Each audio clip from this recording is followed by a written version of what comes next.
Mission moon महाविजय सून। चंद्रयान-3 का पृथ्वी की कक्षा में लॉन्च सफल। मिशन से जुड़े कई सवाल और जवाब।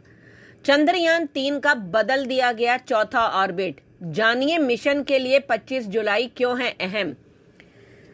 चंद्रयान-3 को चंद्रमा तक पहुंचने में 40 दिन क्यों लग रहे हैं। जानिए क्या कहते हैं इसरो के वैज्ञानिक। तो चलिए ये वीडियो को शुरू करती हूँ और मैं आपके इन्हीं सवालों के जवाब भी आपको दूंगी। चांद जो हमारी आस्था में है, हमारी कहानियों और संगीत में है, हमारे आसमान में सबसे करीब है और किसी दूसरे तारे की तुलना में सबसे ज्यादा चमक बिखेरता है। वो चांद कितने ही रहस्यों को समेटे हुए है जिनसे पर्दा उठाने के लिए भारत के सबसे बड़े मिशन का काउंटडाउन शुरू हो गया है। तारीख और वक्त भी तय हो चुका है, कुछ घंटों का फासला बाकी है। अब चांद भारत का चंद्रयान-3 चांद की उड़ान भर चुका। देश के लिए इस मिशन की कितनी अहमियत है। देखिए, टिक टिक करती घड़ी की सुई के कांटे जैसे जैसे वक्त को बदलने का संकेत कर रहे हैं। अंतरिक्ष की अनंत गहराइयों में हिंदुस्तान की एक बड़ी छलांग की घड़ी करीब आ गई है। वो चांद जो हमारी कविताओं में है, आस्था में है। आखिर इसरो का इस बारे में क्या कहना। देश ने जो अपने चांद की जमीन तक पहुंचने के लिए जो कदम बढ़ा दिए हैं उनके बारे में जानेंगे। इसरो यानी भारतीय अंतरिक्ष अनुसंधान संगठन ने आज यानी कि 20 जुलाई को चंद्रयान-3 का चौथा ऑर्बिट बदल दिया। इसके बाद एक बार और ऑर्बिट बदला जाएगा। फिर चंद्रयान-3 चंद्रमा के लिए निर्धारित लंबे लूनर ट्रांसफर ट्रैजेक्टरी में चला जाएगा। यह रास्ता ही पृथ्वी और चंद्रमा के बीच का हाईवे है। चंद्रयान की पेरोजी और एपोजी बदली गई है। अब चंद्रयान 71,351 किलोमीटर की एपोजी और 233 किलोमीटर की पेरोजी में चक्कर लगा रहा है। पेरोजी क्या होता है और एपोजी क्या होता है, इस बारे में मैंने अपने पिछले वीडियो में बताया, आप उसमें देख सकते हैं। चौथे ऑर्बिट मैन्यूवर के बाद पांचवा जल्दी ही किया जाएगा। अब तक अर्थ बाउंड ऑर्बिटर मैन्यूवर हो रहे थे, यानी धरती के चारों तरफ चंद्रयान-3 की कक्षाएं बदली जा रही थी। फिलहाल चंद्रयान 71,351 किलोमीटर की एपोजी वाली ऑर्बिट में चक्कर लगा रहा है। इसरो वैज्ञानिकों का लक्ष्य है कि वो 31 जुलाई तक चंद्रयान-3 को 1 लाख किलोमीटर वाली ऑर्बिटर तक पहुंचा दें, ताकि उसके बाद हाईवे पर जाने के लिए एक स्लिंग शॉट किया जाए। चौथे और पांचवें अर्थ बाउंड मैन्यूवर में भी एपोजी यानी धरती की सतह से चंद्रयान की लंबी दूरी ही बदली जाएगी। अगली ऑर्बिट मैन्यूवरिंग 25 जुलाई 2023 की दोपहर 2 से 3 बजे के बीच होगी। इसके बाद इसे लूनर ट्रांसफर ट्रैजेक्टरी में डाला जाएगा। हाईवे पर 5 दिन यात्रा करेगा चंद्रयान-3। फिलहाल इसरो ने इस बात का खुलासा नहीं किया कि यह कितना होगा, पर इसके लिए देर तक इंजन ऑन करना होगा। जल्द ही यह पता चल जाएगा। लूनर ट्रांसफर ट्रैजेक्टरी में यह 5 दिन यात्रा करेगा। 5-6 अगस्त को चंद्रयान-3 चांद की ऑर्बिट को पकड़ने की कोशिश करेगा। इस बार चंद्रमा की ग्रेविटी में फंसकर ऑर्बिट को पकड़ लिया तो उस पर उतरना आसान होगा। एक बड़ी मुश्किल से छुटकारा मिल जाएगा। चंद्रमा का ऑर्बिट पकड़ना एक चुनौती है। अगर ऑर्बिट नहीं पकड़ाया तो चंद्रयान चंद्रमा के पीछे चला जाएगा। इसलिए हाईवे से चंद्रमा के ऑर्बिट में जाना चंद्रयान के लिए कठिन और दूसरे इसरो वैज्ञानिकों के लिए चुनौतीपूर्ण होगा। हालांकि चंद्रयान-3 के प्रोपल्शन सिस्टम को चालू किया जाएगा, चंद्रमा की कक्षा की ओर धकेला जाएगा, यानी चंद्रमा की 100 × 100 किलोमीटर की कक्षा में डाला जाएगा। 17 अगस्त को प्रोपल्शन सिस्टम लैंडर रोवर से अलग होगा। मॉड्यूल के अलग होने के बाद लैंडर रोवर को चंद्रमा की 100 × 30 किलोमीटर की कक्षा में डाला जाएगा।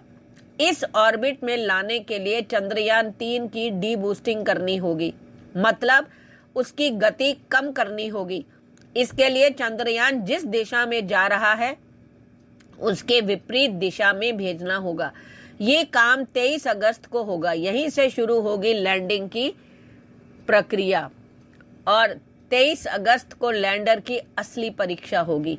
विक्रम लैंडर में के चारों पैरों की ताकत को बढ़ाया गया है, नए सेंसर्स लगाए गए हैं, नया सोलर पैनल लगाया गया। पिछली बार चंद्रयान 2 की लैंडिंग साइट का क्षेत्रफल 500 × 500 मीटर चुना गया था, लेकिन इस बार लैंडर को मध्य में उतारना चाहता है इसरो। इसकी वजह से कुछ सीमाएं थी। इस बार लैंडिंग का क्षेत्रफल 4 किलोमीटर × 2.5 किलोमीटर रखा गया, यानी इतने बड़े इलाके में चंद्रयान 3 का विक्रम लैंडर उतर सकता है। देखो, इसरो ने जानकारी दी थी कि चंद्रयान 3 का चौथा ऑर्बिट बदल दिया गया। इससे पहले 18 जुलाई को चंद्रयान 3 की तीसरी कक्षा की प्रक्रिया को पूरा किया गया था।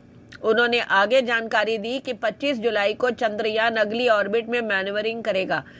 चंद्रयान 3 के चांद की सतह पर 23 अगस्त को लैंड करने की उम्मीद जताई जा रही है। हर बीते वक्त के साथ चंद्रयान 3 चांद के करीब पहुंच रहा है। गुरुवार को भारतीय अंतरिक्ष अनुसंधान ने जानकारी दी कि इसका चौथा ऑर्बिट बदल दिया गया। इससे पहले 18 जुलाई को तीसरी कक्षा की प्रक्रिया पूरी की गई थी। 25 जुलाई को चंद्रयान अगली ऑर्बिट में मैन्यूवरिंग करेगा। चांद की सतह पर कब लैंड करेगा चंद्रयान? देखो, चंद्रयान 3 के चांद की सतह पर वैसे तो 23 अगस्त को लैंड करने की उम्मीद जताई जा रही है, लेकिन और उसमें एक लैंडर, एक रोवर और एक प्रपोल्शन मॉड्यूल से लैस है। ये इसकी लैंडिंग चांद के दक्षिणी ध्रुव पर होगी। इसरो ने लैंडिंग के लिए यहाँ सुरक्षित स्थान खोज निकाला है। अभी तक किसी भी देश ने यहाँ पर लैंडिंग नहीं किया। इस मिशन का बजट तकरीबन 615 किलोमीटर है। अब सवाल उठता है कि चंद्रयान 3 को चंद्रमा तक पहुंचने में 40 दिन क्यों लग रहे हैं? जानिए क्या कहते हैं इसरो के वैज्ञानिक। सॉफ्ट लैंडिंग का प्रयास 23 अगस्त की होने की संभावना है, ये हम जान चुके अब तक।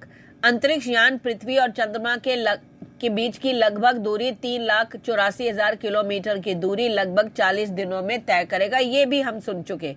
40 दिन जो नासा द्वारा लॉन्च किए गए अपोलो मिशन से कहीं अधिक लंबा है।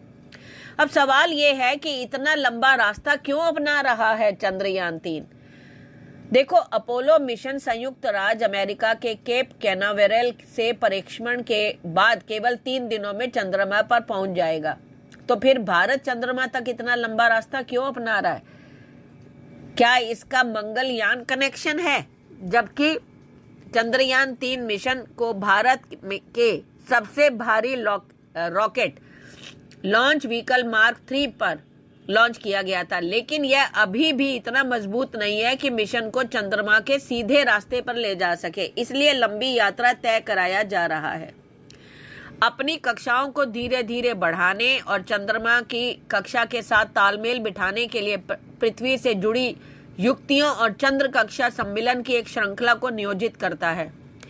इन मिशनों में द्वि-अंडाकार स्थानांतरण की एक श्रृंखला नामक एक विधि का उपयोग किया गया था, जिसमें अंतरिक्ष यान की ऊर्जा को धीरे धीरे बढ़ाने और इसके ट्रांजैक्टरी को एडजस्ट करने के लिए कई इंजनों को जलाना शामिल था। यह विधि अधिक ईंधन कुशल और लागत प्रभावी मिशनों की अनुमति देती है, लेकिन अपोलो मिशन द्वारा उपयोग किए जाने वाले प्रत्यक्ष ट्रैजेक्टरी की तुलना में अधिक समय लेती है। इसरो के एक वरिष्ठ अधिकारी ने बताया, गुलेल का उद्देश्य यह सुनिश्चित करना है कि अंतरिक्ष यान चंद्रमा की ओर यात्रा करने के लिए अपने वेग को बढ़ाने के लिए पृथ्वी के गुरुत्वाकर्षण का उपयोग करता है।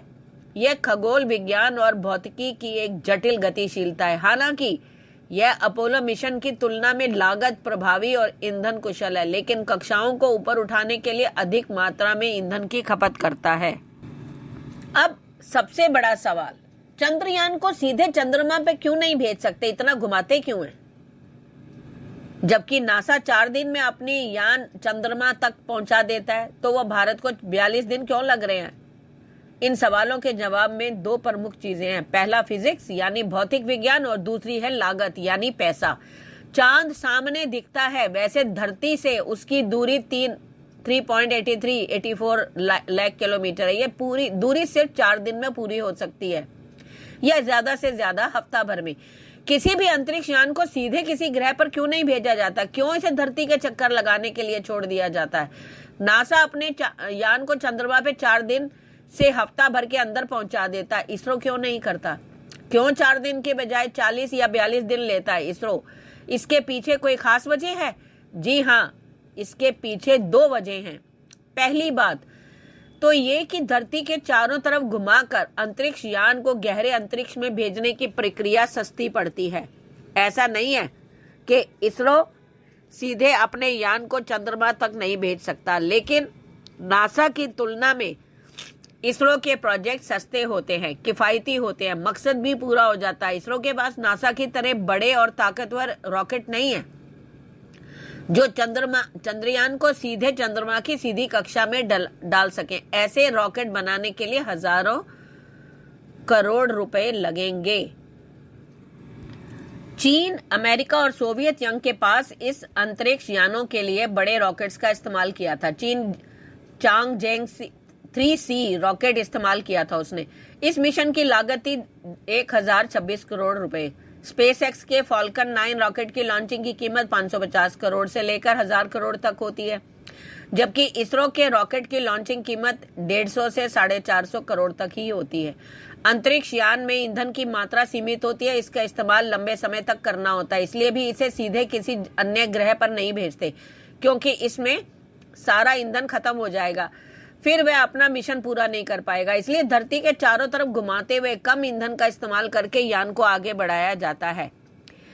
धरती की गति और ग्रेविटी का भी फायदा उठाता है रॉकेट को सुदूर अंतरिक्ष में भेजने के लिए जरूरी है कि इसे धरती की गति और ग्रेविटी का लाभ दिया जाए। इसे ऐसे समझा जा सकता है कि जब आप चलती बस या धीमी गति की ट्रेन से उतरते हैं तो आप उसकी गति की दिशा में उतरते हैं। ऐसा करने पर आपको गिरने की आशंका 50% कम हो जाती है।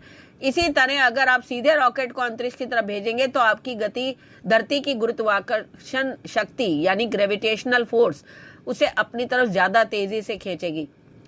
धरती की दिशा में उसकी गति के साथ तालमेल बिठाकर उसके चारों तरफ चक्कर लगाने से ग्रेविटी पुल कम हो जाता है। ऐसे में रॉकेट या अंतरिक्ष यान को धरती पर गिरने का खतरा कम हो जाता है। धरती अपनी धुरी पर करीब 1600 किलोमीटर प्रति घंटा की गति से घूमती है। इसका फायदा रॉकेट या अंतरिक्ष यान दोनों को मिलता है। वे धरती के चारों तरफ घूमते बार बार ऑर्बिट मैन्यूवरिंग करता है, यानी अपनी कक्षा बदलता है। कक्षाओं को बदलने में समय लगता है, इसलिए चंद्रयान 3 को चंद्रमा पर जाने के लिए 40 से 42 दिन का समय लग रहा है, क्योंकि चंद्रयान 3 को 5 चक्कर धरती के चारों तरफ लगाना है, फिर लंबी दूरी की लूनर ट्रांजिट ऑर्बिटर में यात्रा करनी है। इसके बाद वह चंद्रमा के चारों तरफ कक्षाएं बदलेगा। इसरो ने अब तक चंद्रयान 3 की 4 कक्षाएं बदल दी। पहली बार जो था वो आपको पता ही है 36,500, फिर उसके बाद 41,000, ये फिर उसके आगे बदला। अब जो है इसकी एपोजी और इनमें बदलाव किया गया और ये सब लिए। अब कहते हैं कि ऐसे मिशन के सबसे बड़े जोखिम क्या हो सकते हैं, इसका मैं अगले वीडियो में आपको बताऊंगी। धन्यवाद।